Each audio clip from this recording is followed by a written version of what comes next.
Yo, what's up mga kabasketball? Welcome to another video.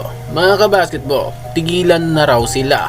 Ito ang sigaw ng buong sambayan ng Pilipino matapos durog na durog ang Thailand sa harap ng Gilas Pilipinas. Akala nila kaya pa nilang iligtas sa ref magic, pero ngayong laban hindi na umubra ang lutuan.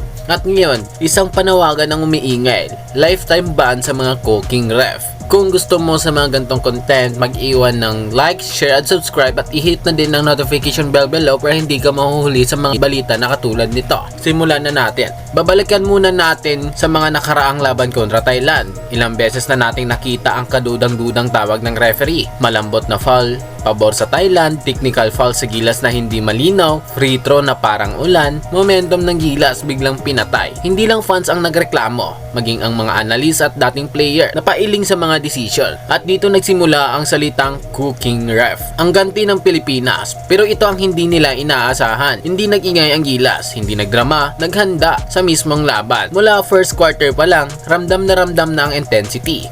Mas mabilis ang bola, mas matibay ang depensa, mas disiplinado ang opensa, at higit sa lahat walang takot sa kahit anong tawag. Kahit anong pabor ang bigay sa Thailand, hindi sila makakahabol. Isa-isang binura ng Gilas. Ang lahat ng yabang, reklamo at palusot. Durog na durog ang Thailand. Dito nagsimulang mabasag ang Thailand. Miss shots, turnover, frustration fouls at halatang pagkawala ng kumpiyansa. Sa bench pa lang, makikita mo na ang pagkakabahala. At sa bawat basket ng Gilas, parang may tusok sa puso ng Thailand. Wala ng ref magic, wala ng miligro, basketball na lang talaga. At doon sila natalo. Reaksyon ng mga netizens. Pagkatapos ng laban, sumamog ang social media. Sabi ng mga netizen, kahit anong daya, talo pa rin, basketball, lutuan, iban na ang mga referee, hindi pwede palampasin to. At ang mga pinakamalakas na sigaw, lifetime ban sa mga cooking ref.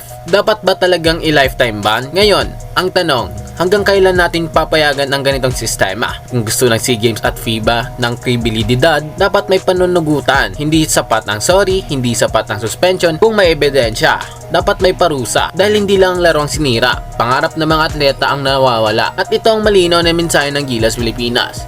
Hindi kailangan dumaya para manalo. Disiplina, puso, tapak at pagmamahal sa Mandila. Kaya kahit anong hadlang, kayang-kaya nilang lagpasan. Mga kabasketball, ikaw, anong masasabi mo? Dapat ba talagang i-lifetime ban mga cooking ref? Comment sa baba ang opinion mo. I-like kung suportado mo ang Gilas. Mag-subscribe para sa tunay na basketball update. Para sa Pilipinas, walang luto. Pure game. Hanggang sa susunod, laban Pilipinas, puso.